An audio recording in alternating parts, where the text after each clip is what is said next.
আসসালামু আলাইকুম বন্ধুরা, কেমন আছেন? আশা করি সবাই ভালো আছেন। আলহামদুলিল্লাহ, আমিও খুব ভালো আছি। আবার একটা নতুন ভিডিও নিয়ে আপনাদের সামনে হাজির হয়ে গেলাম। বন্ধুরা, আজকে আমি বানাবো ডিমের শাক আলু দিয়ে ভর্তা। তো চলুন। দেখুন, আমি আলু ছিলে ভালো করে ধুয়ে নিয়ে পিস করে নিয়েছি। আর আমি শাকটি আগে থেকে কুচে রেখেছিলাম, ওটাও দিয়ে দিয়েছি কুকারে। আলু আর শাক একসঙ্গে সিদ্ধ করে নেব।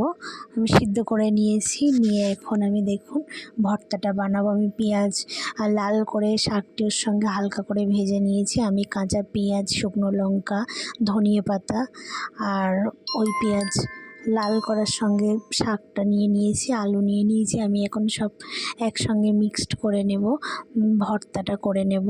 দেখুন, আমি তেল দিয়ে দিয়েছি, লবণ দিয়ে দিয়েছি। এখন আমি ভর্তাটা ভালো করে মাখিয়ে নেব। দেখুন, আমার ভর্তাটা হয়ে গিয়েছে। বন্ধুরা, একবার এইভাবে বাড়িতে বানিয়ে খেয়ে দেখবেন, অসাধারণ টেস্ট।